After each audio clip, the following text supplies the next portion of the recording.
Now, I love video games, and one game I played recently was Battlefront II, and it has an awesome lava factory. Goodness knows why you'd want to work in a lava factory. You'd probably be burnt to a crisp in a matter of seconds. But I wanted to recreate that video game factory in a tabletop game. But I want to use it as influence rather than directly copying it. So what I took from this were gantries, grills with glowing lava, loads of grey lit with loads of orange.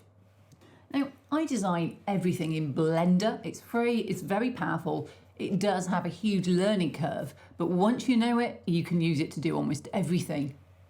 And in case you're wondering, this is actually the basis of half of my latest Kickstarter, all things lava.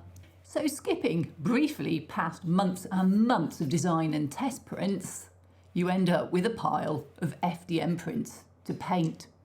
These are printed in FDM, so there are layer lines. So everything I do with the painting is designed to minimise those without having to sand, process, spray putty, fill, anything like that. So I literally stick these using masking tape onto pieces of card and I take them outside to my bins. If you watch my videos, you'll see these bins become more and more paint sprayed over time. I sprayed some bookcases white, leaning up against them, so they're all mostly white as well now. For terrain, I always use spray cans if I can, because there's just so much of it. So this is just car spray paint from Halfords in the UK. Any grey primer will do. Grey because it's an Imperial factory. A few other colours stuck in, such as Desert by Cobra or Copper. But I'm actually a huge fan of the grey primer. And the reason for that is it's very matte. So when I come to do a wash later, it grabs it nicely. But time to go indoors and paint this crate. Now, you can spot this is clear filament. I love the look of clear filament for lava because you can light it from underneath. And if you've seen my previous lava video, you'll have seen what I did with it. And I was hoping I could just spray paint it with orange. But I started off with the black pieces, and if you just spray paint them in orange, you'll use a lot of orange paint. So I put down some white primer first and then sprayed them with orange. But not just any orange, fluorescent orange. And boy, does this glow. So far so good, but what about getting in these holes? No, just not really happening. These ones are bigger, but still no. And not much luck on the clear filament tiles either. That orange is just not going down into the holes. Just, it isn't. But at least I can get a base coat down on the lava channels. They're nice and open most of the time. Time to break out the hand painting. And for this I'm using artist acrylics. Mostly, to be honest, bright fluorescent orange, fluorescent yellow, and some leftover lava colours from my previous terrain. But that's skipping ahead. First, I need to get this fluorescent orange down these holes. So I tried Flow Improver.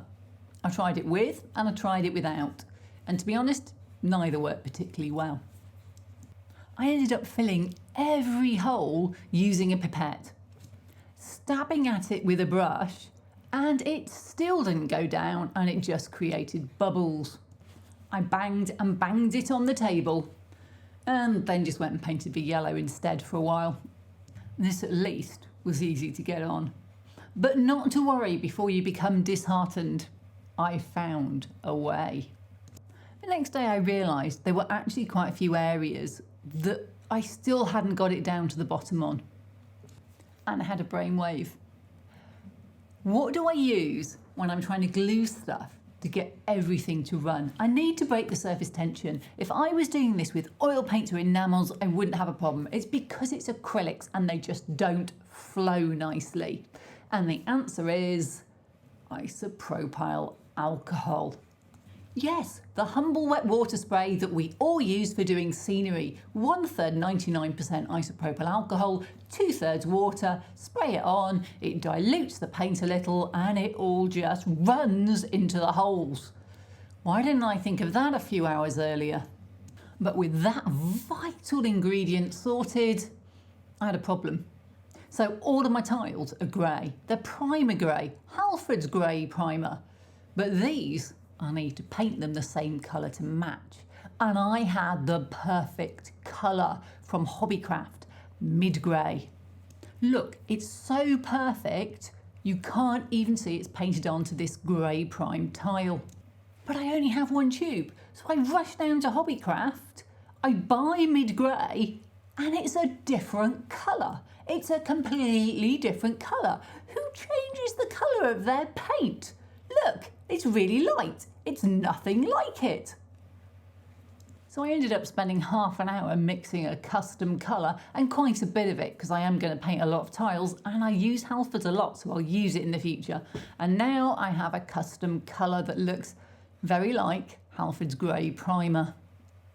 So now I have my paint, I can paint the tops grey. It'd be nice if I could paint down the side a bit, but I just think that's pushing my luck. So I used a nice flat sponge brush just to catch the tops. Tried not to put any brush marks in and did a couple of coats. Painting these pipes and the flooring around it were probably the toughest thing I had to do. Next time I'll make the pipes detachable and just clip them in place. But getting in there was a little tricky. I did eventually manage it though. I did take the handrails outside and spray paint them grey separately. Good thing the colours match, eh? So I turned my attention to the solid prints, things that were already spray painted grey, and I mixed up a kind of beigey colour to put a different tone in. Didn't really end up liking it, so hardly used it at all, except really on these sleds, which are for the assembly line. But as I look around the piles and piles of grey primed and occasionally red oxide primed prints, I realise I need to deploy my secret weapon, a weathering stick by Green Stuff World. Yes, the answer to all that primed goodness is to sponge it. Now, this isn't a difficult technique. You literally put a small amount of paint on a sponge and you dab it on, preferably on the edges that are worn, and preferably in colours that are not too far away from your base colour so it doesn't stand out too much. So I picked warm grey for my first set of sponging because of course just one lot of sponging wouldn't have been enough, and then I used raw umber for a lighter sponge later. I've got to say I'm in love with that effect that raw umber did, especially on the equipment. Catch all those edges and it really looks like it's been worn down and perhaps a little bit rusty, and it has that decrepit air that I was looking for. So that was the base weathering down. I picked out details as well. I actually forgot to do all the monitors and buttons, so don't look too closely. But I picked out the caution lines in fluorescent yellow. The rails are likely to be metallic, and one quick cheat is just to use a silver Sharpie. It's really quick and easy just to catch everything. I also used black India ink to make these holes black. I could have used a wash, and we'll see that in a minute, but it's not strong enough. The black India ink is permanent, so I can splodge over it with a sponge in a minute to hide all the sins. And what is good about it is isopropyl alcohol makes it flow into all those holes. I also dry brushed the edges of the lava with a sort of darker orange, just to give it a bit of a variety really, and picked it out on some of the lava equipment. The grey on this piece not only acts like equipment, well, equipment's grey, but it also stops the light, so it gives a different effect when everything's lit up. I love washes for weathering, so that's what I did next. I'm always in two minds about them with FDM prints. For these, because they're mostly tiles or equipment, actually I don't think the layer lines show that much, so I was happy to put on washes on these particular pieces. Anything with lava on, I didn't put a wash on because I didn't want the wash to flow into the lava. And I pretty soon realised that doing gantries by hand was going to take all day and all the next day. So instead, I mixed up a massive batch because this small little bottle of black wash wasn't going to cut it. And it's basically black India ink, matte Mod Podge and flow improver, and then water to taste. I ended up a very dark wash. It's probably worth testing it out. I've got a nice solid piece here that you can test how dark it is, and it just didn't quite look right the first time, so I had to decant it to a bigger picture and dilute it down a bit. It was just a bit too dark for what I wanted. And with that done, I put it in a spray bottle, went outside to my bins again and sprayed everything. Now I sprayed everything from underneath, and then I flipped them all over and sprayed them all from the top. I even did brown on the copper pieces. To be fair, that didn't really show, and I went and did a thicker acrylic coat over the top at the end, but hey, somehow that video got lost. I did persevere with the brown wash though, and used it on the red because I felt it went better than perhaps a black wash, and I wanted just a bit of variety. So I added a lot more brown ink into it, like the whole bottle, and splodged it on.